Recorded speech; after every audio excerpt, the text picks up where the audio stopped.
دا چې د جهنم دپاره دوه ساګانې دي. حضرت نبی علیه الصلاة والسلام اور الله ته شکایت وکړو او ویې ویلې چې بعضې پیسو دې ما بعضې نور وخوړ، یو په بل دا لمبې داسې حملې کوي،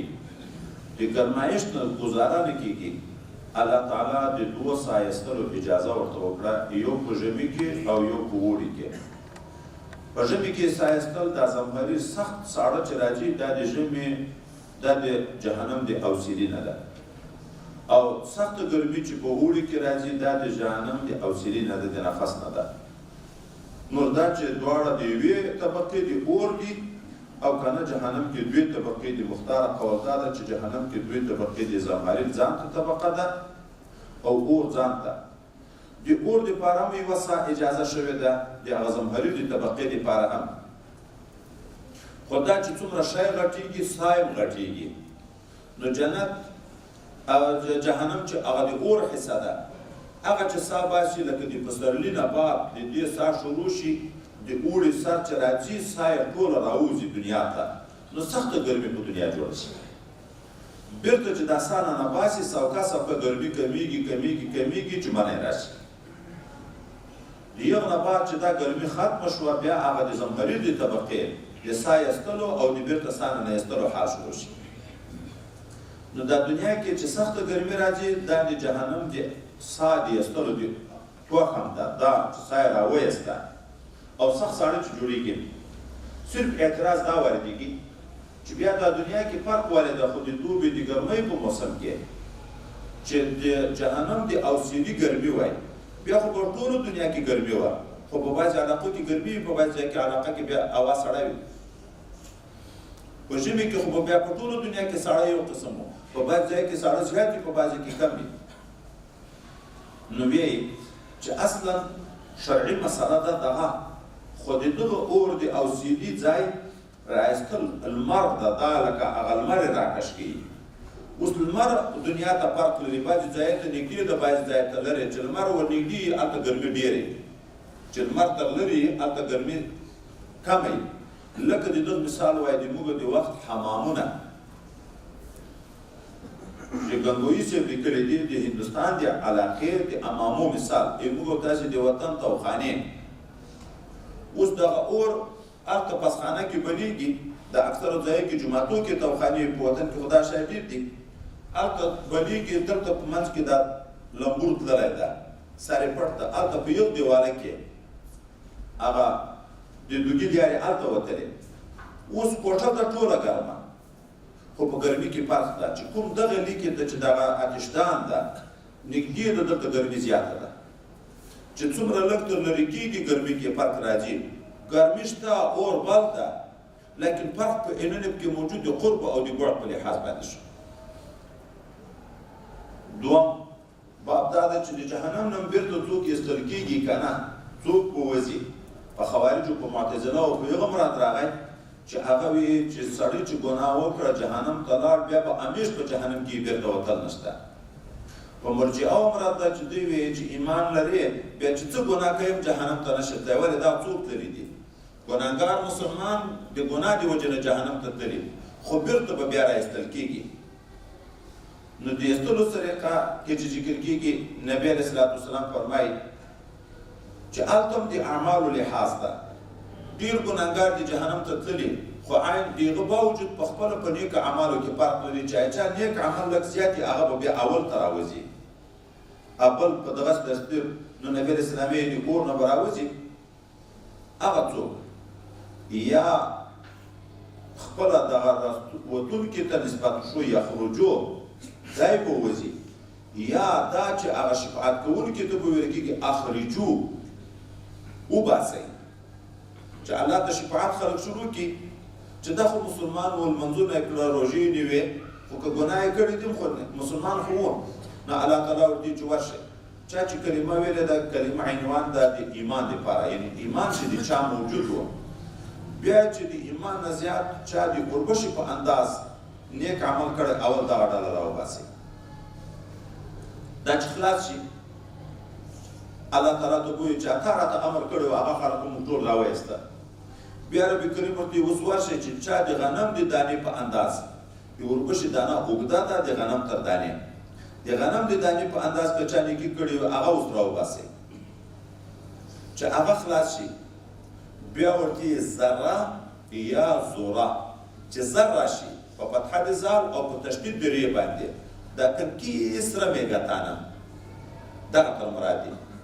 دغه چې د دغه کنکۍ میګتانو په انداز باندې نیکي چا کړي وي هغه راوباسئ او زوره چې شي بیا د یو حبوبو د جنس نه ده باجرې دانه ارزن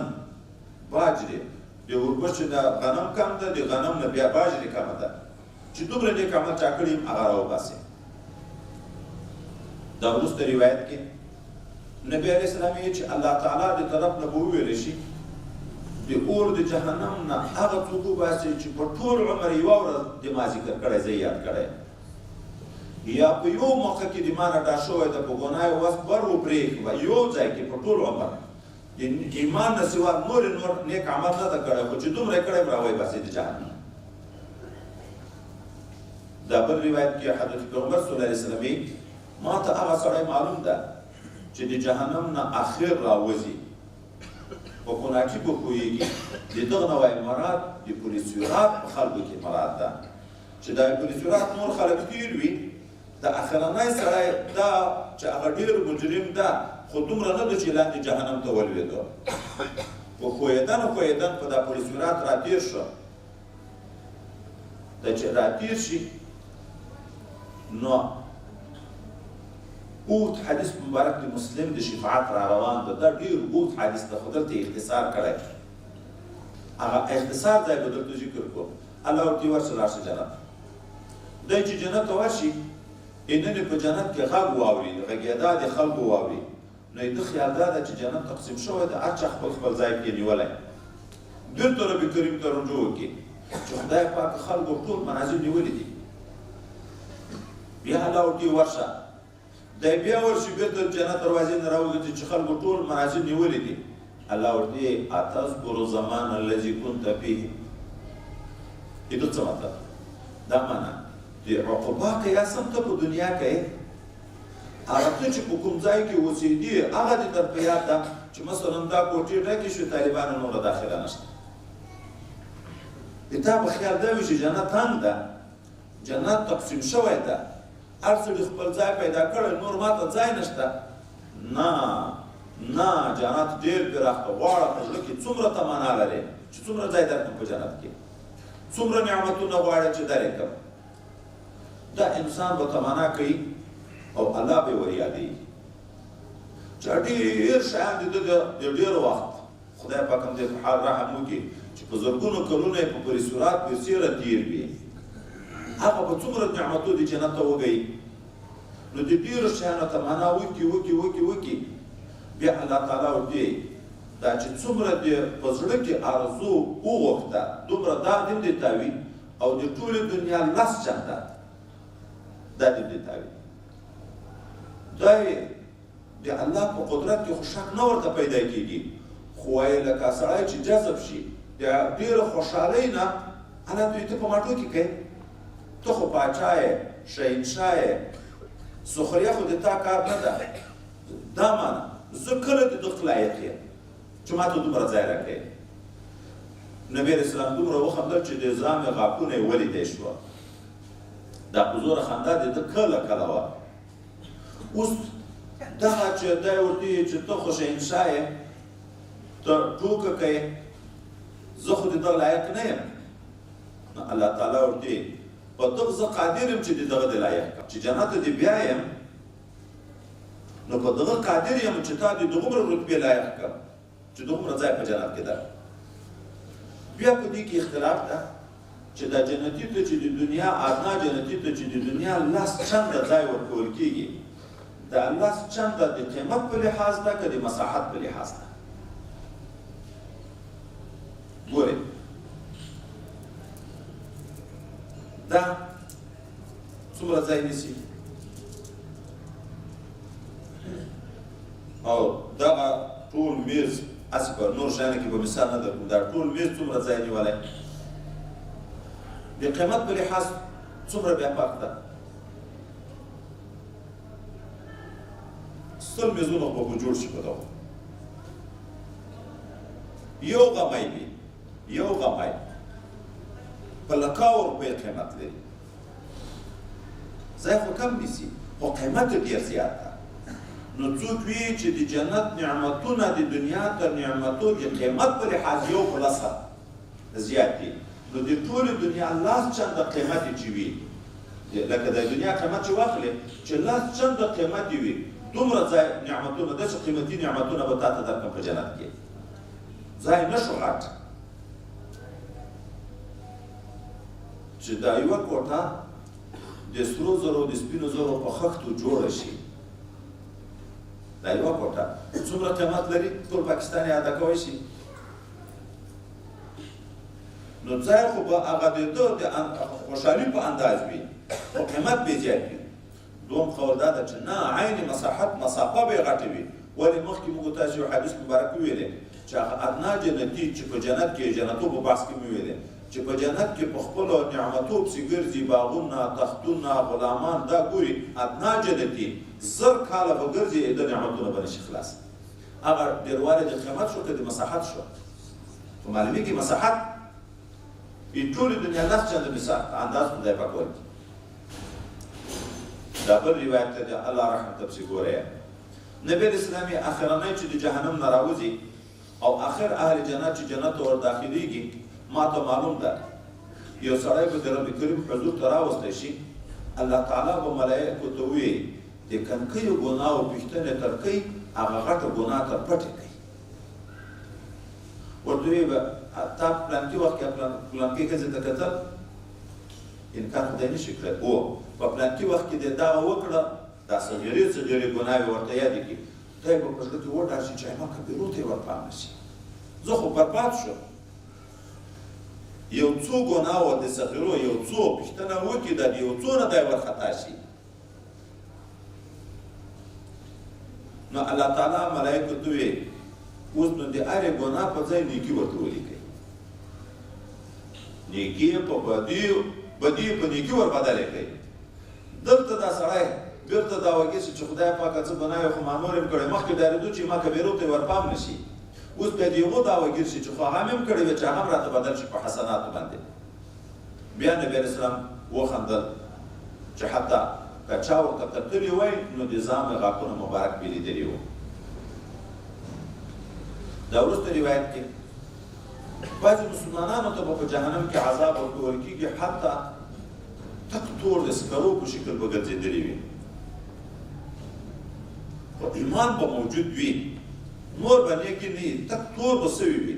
خو د خدای پاک رحمت یې ایمان په برکت باندې به دوی ته ورسېږي او وبایستل شي بیا د جنتو د باندې ویالې دي په دغو ویالو کې وغورځول شي او د جنت طرف نه جنتیان دوی ته اوبه را شروع کړي د ده په وجود باندې د اوبه چې اچي دا تور وچ وجود لکه سکور دا په شینوالي د غوښو شروع شي غوښې راشنې کېږي او داسې زر شنې کېږي لکه هغه په سیلاب کې چې کوم تخم ښه پوست شوی وي چې بیا څنګه لمر په ولګېږي هغه ډېر زر راشین کېږي د ده وجود به هم داسې زر راشین کېږي او بیا به جنت ته داخل شي دا بل روایت کې نبی علیه السلام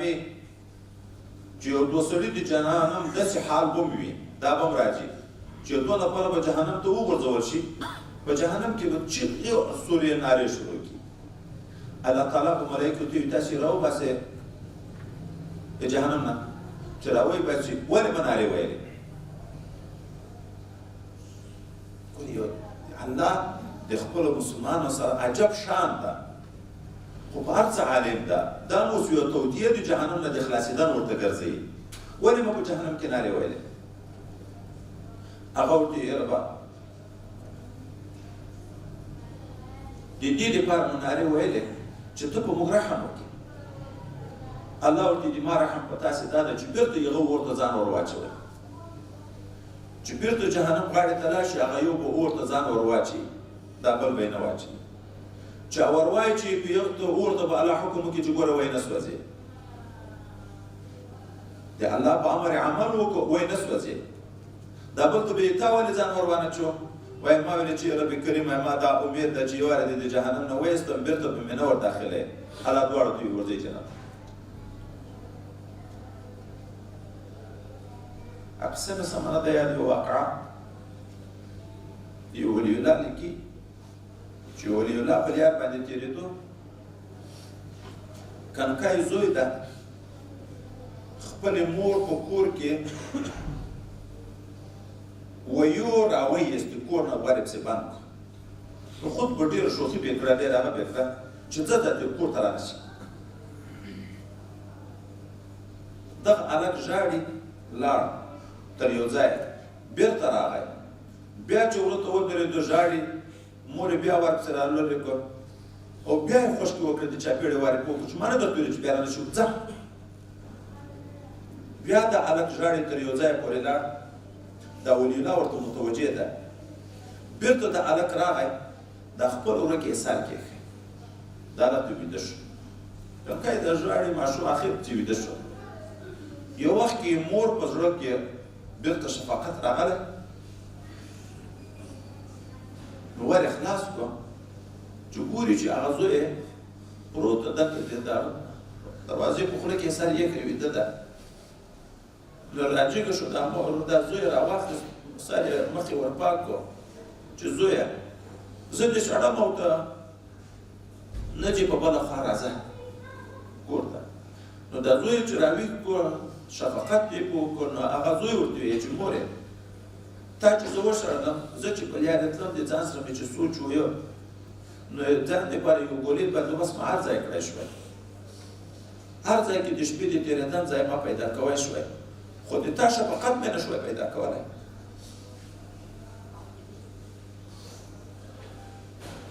ځکه به بېرته دغ دغته راتلم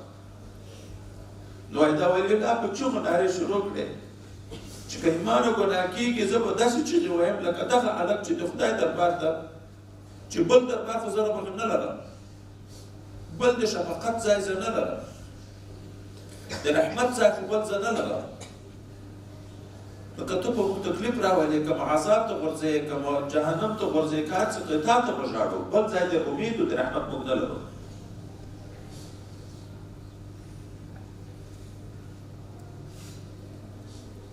دا بل حدیث مبارک کې حضرت نبی کریم صلی الله علیه وسلم فرمایي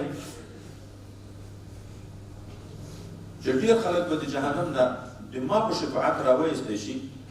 په جنت کې به ګرځي نوم به یې جهنمیان وي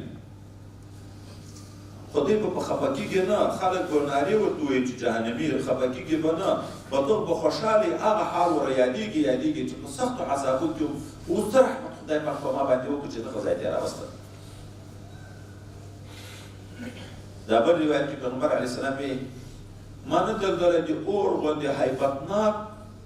سخت عذاب چې تښتېدونکی دې ویده وي او نه مې لیدلی د جنت غوندې غټ نعمت چې طلب کوونکی یې ویده وي. ګورئ څه معنا د جنت طلب پکار ده و چې طلب د جنت کوي غفلت به نه کوي خوبونه به نه کوي شپه ورځ په طاعت کې کوشش کوي. موږ ټول مسلمان جنت غواړو که نه غواړو لیکن سره له غوښتنو څومره وخت په غفلت کې تېروو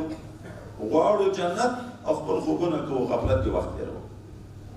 دغه سړی چې دروغجن وي موږ ټول مسلمانان د جهنم نه پناه غواړو د جهنم نه منډې ویو خو هلته بیا د غفلت په خوب باندې ویده یم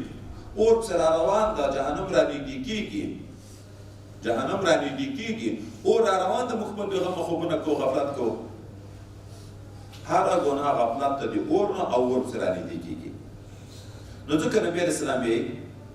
چې دا ډېر تعجب حال ده د اور نه خو باید سړی ډېرې تېزې منډې وکړي چې لرې نه دا اوس په امریکا چې توپان د اور راغی خدای دې په ډېر کې په دی باندې نو چې هلته د توپان اثر ښکاره شو دوی دا نږدې کلي ټول بار کړه چې د اوبو توپان را روان شي چې بل څه شي را روان شي هغه خلک دستي کوشش کوي مخې نه ځان باسي چې هغه وخت کې بیا ځان نشي خلاصولی. موږ هم په دنیا کې باید هغه عبرت واخلو چې په قیامت کې چې ورې مړه شو بیا په مرګ منډې نه شو کړی په مرګ کې بیا منډې نشته چې بیا به ځان خلاصوي د عذاب د قبر نه یا به د عذاب د جهنم نه. د تېښتې ځای دغه ژوندون ده چې ژوندی یم تېښته وکړه تېښته وکړه د ګناه نه پرېږده ګناه پرېږده نو د جهنم نه لاړې نیک عمل کوه دا د جنت طرف ده